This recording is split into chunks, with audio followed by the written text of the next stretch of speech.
everybody. How are you all? Hope you're doing great. So welcome back to another session of learning English and improving your English speaking skills with me. Today, I'm going to tell you something that is going to transform your speaking. Something that everybody wants to achieve. That is to think in English. How to think in English from zero to advance. From beginning to advance, we have already covered a lesson on this. How to think in English. You can consider this to be level 2 of thinking in English, the next level. How to reach that advanced level of thinking in English, where it is going to contribute a lot to your speaking fluency. You'll be able to speak for longer periods. You'll be able to speak so fluently and clearly because you're able to think in English. So, are you all ready for this? I'm Jamie, your certified English language tutor, certified by the University of Oxford, UK. And before beginning, please subscribe to the channel so that you can get all the lessons that I've posted for you on this channel. Please like the video and share it with your friends too. Now, coming back to today's lesson, How to Think in English 2.0. How to Think in English 2.0. Now, this 2.0 is, like I've told you, the next level. What we're supposed to do this time is we have 4 stages, total 4 stages, to think in English. Now, we are going to go into a deeper level of thinking so that we are able to train our minds to become comfortable in English and to adopt English a little more. Now, this is something that is going to help you speak a lot because each and every stage is crucial. It's crucial. You can consider this the advanced level of thinking in English. That is the ultimate way to become fluent in the English language. Let's begin with all the 4 stages of thinking in English. Because when you think in English, you're able to speak fluently. That lag, that gap that you experience while translating or while forming sentences in English in your mind gets eradicated. There is no gap. There is no lag because it is coming to you naturally. It's a natural and automatic process in your mind because you've already practiced thinking in English a lot. You know how to do it. Once you master it, you'll be able to speak fluently. Why?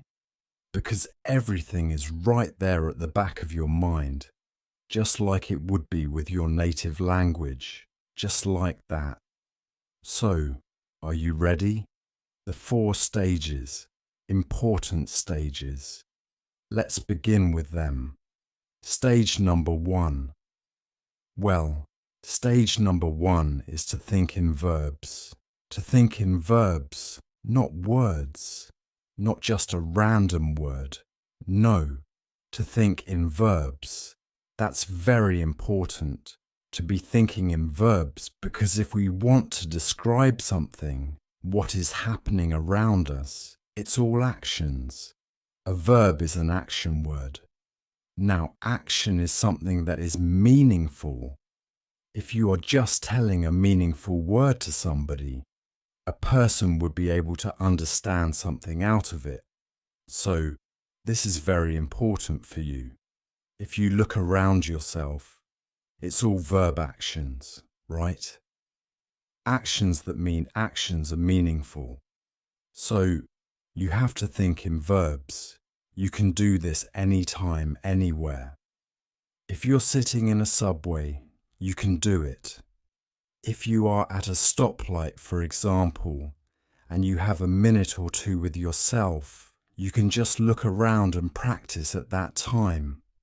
If you're going by your own vehicle, if you're in a garden, at that time, you can just sit, relax, and do this particular activity. You can observe your surroundings anytime, anywhere. So whenever you're taking up this thinking in verbs, you can do it. You can sit on the roof of your house. You can do it anywhere where some action is going on. The thing is that this is not something that you might be able to do while sitting inside your home. If you're doing it at home, then you need some kind of image, some kind of picture to aid your thinking. Because how are you going to think in action when there is an image in front of your eyes, when there is a particular picture or a particular scene? That means it's a situation. Something is going on in that particular picture because an image captures a moment and it speaks volumes. So you have to do that. You have to just take that image up, any image. If you want to do it alone, if you want to do it at your home, you can do this particular thing.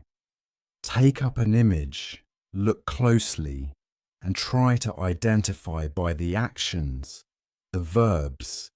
And if you're doing this somewhere where you're in an open surrounding, a park, any public place, public transport, anywhere, then you have very well a lot of verbs that you can come up with. A lot of verbs. If you observe anything around you, you might come across some verbs like walk, talk, eat. A person might be eating something. Walk, talk, eat, discuss, gossip. Gossiping, to gossip is actually a verb. Converse, converse is a verb, an advanced verb. Play, children might be playing. Play, to sell, buy. A person might be selling something. Another person might be buying something from that person. So you have to think in verbs, as many verbs as possible. Carry, to carry is a verb, to carry something. A person might be carrying something from somewhere to somewhere. That means carry.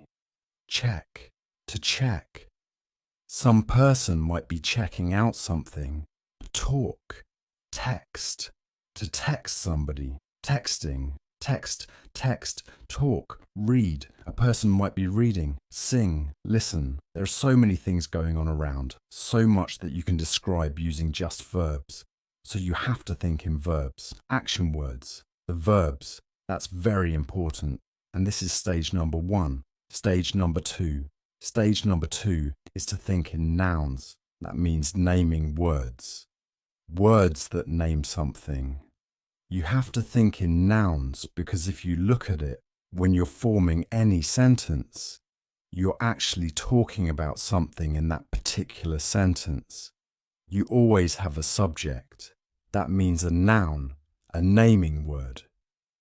So, nouns are very important. And if you can just point out nouns all around you in English, that means half of your work is already done because you have already thought in verbs. The actions which are going on around. That means the next steps, which we are going to come to, stage number 3 and 4, are going to be really easy for you. Really easy. Now, in stage number 2, you have to think in nouns.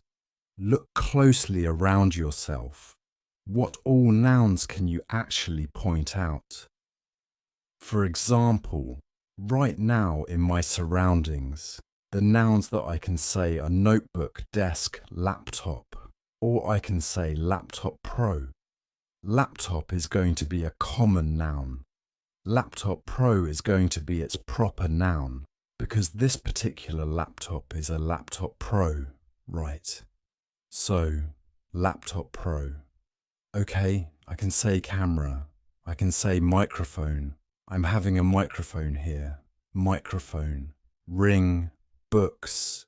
Bookshelf. Flowers. Flower pot. As many nouns as you can. You have to name all the objects. All the objects. Lights. There are lights behind me. Lights.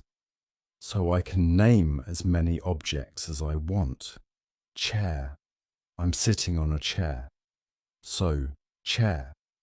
So, as many objects as you can name, you have to name them. Wristwatch.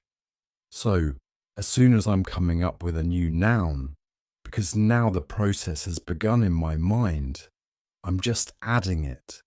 I keep on adding things to the particular list, and that's how you're going to do it too.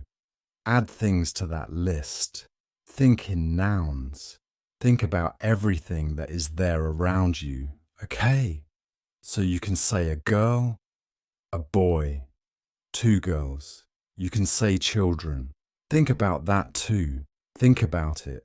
That's okay. That's very common, right? But think about them when you include them in the picture. Only then will you be able to form sentences on it. So, you have to include everything in the picture that is around you. Everything. Now, this is something that you can also do at home. Naming nouns around yourself. Like right now, I just named so many nouns around myself. And you do not even need an image for this. So, this is something that you can do anytime, anywhere, even at your home, at a public place, in your office, in your college. You can sit and practice for 5 minutes straight, thinking about it.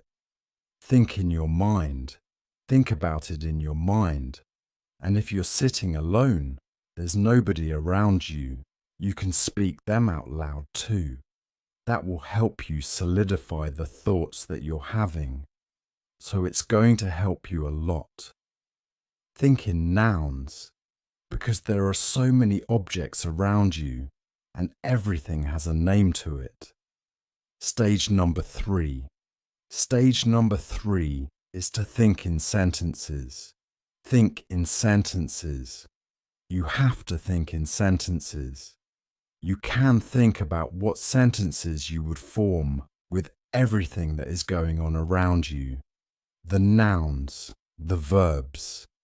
Now is the time to connect them, and you can form individual sentences. You don't have to form paragraphs after paragraphs. No, individual sentences. Short sentences, a bit longer sentences too. So you have to form individual sentences. For example, what I can say is, there's a blue notebook kept beside a pen, right? The book is kept on top of a desk. The desk is brown in colour. There is a laptop on the desk, so I'm forming small sentences. I'm not forming any kind of complex sentences here. As you can see, no complex sentences, nothing. Short sentences. That is like whatever is there around you, you have to form short sentences. You named the words, the nouns. Now form sentences using them. For example, there is a bookshelf behind me. There are so many books in the bookshelf. There is a beautiful flower pot kept behind me. So the kind of nouns that I have used, I am using them in almost all the sentences. Right? This is how you're going to form the sentences. Short, nothing more, nothing big, nothing complex, just short sentences. So that you can use everything, you can now weave your thoughts together. First, you have taken up the verbs, you have taken up the nouns. Now you're trying to weave them together. You're weaving them now. They're weaved into a thread. Stage number 4. Stage number 4 is the final stage, and that is something that's very important. Let's move to that now. Stage number 4 is to think in paragraphs, or maybe to describe everything in a single attempt. To think in a paragraph is to describe everything around you in a single attempt. No short sentences, no individual sentences. You have to form kind of a paragraph, okay? You are not talking about individual things and forming different sentences. You are taking everything up all together as if you are describing your surroundings, as if you are telling a story. Story. If you're looking at an image, you can tell that. You can tell a story. You have to do that now. What you have done is you have taken up nouns and verbs, woven them into sentences. Your sentences are your threads. And now is the time to form that complete net through those threads. Now these threads are going to be woven into a complete net. A complete net. You can say net, you can say cloth. Basically, we are going to complete the picture of this thinking process, the final step, the final product, and that is to think completely in English. That is our final product, and that is what we are doing. So, to think in paragraphs, that is very important, extremely important. But because you have done everything that I've already told you, the 3 steps, you will find it possible to think in paragraphs. It will be easier for you if you're following all the 3 steps. It will be easy for you to think in paragraphs too, because now you've trained your brain. Your brain has consumed a lot of information. Your brain has a lot of stuff with it. If you would have not followed stage 1, stage 2, and stage 3, and directly you are to describe your surroundings in one go in English, that would be a bit difficult because you might run out of sentences, run out of thoughts or words, what to say now, what to describe.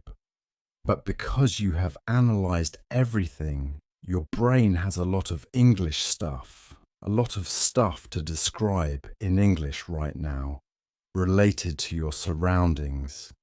This means it increases your English speaking capacity.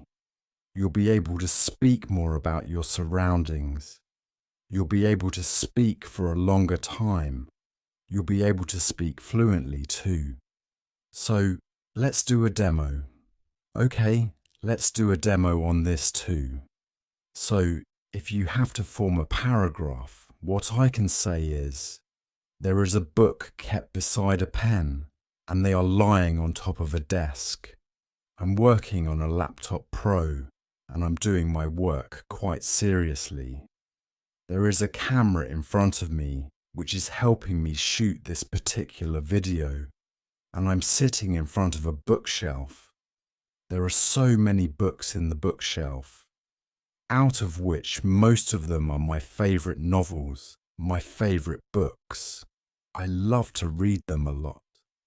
There are so many lights surrounding me, which helps create a perfect working environment for me. So, this is how you can describe your surroundings. What is going on? Weave everything into a paragraph. And that is the final step, final stage. To think in English so that you can speak English absolutely fluently.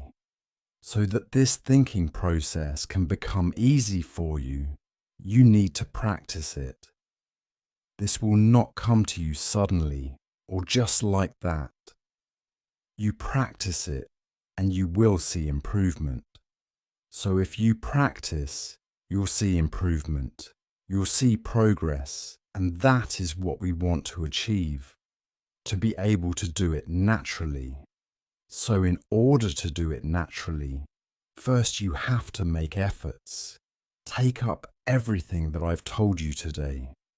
Take up this technique, all the 4 stages, and you'll see a huge difference. These 4 stages will make you think in English. This is Thinking in English 2.0. something that is going to take your speaking skills to the next level. So take up this technique and start thinking in English. That's it for today. Do not forget to check out the other lessons in our Thinking in English series. There are various lessons where I'm giving you demos, techniques. So go check out the lessons. Now I'm going to meet you again in a new lesson. Till then, everybody, take care and bye.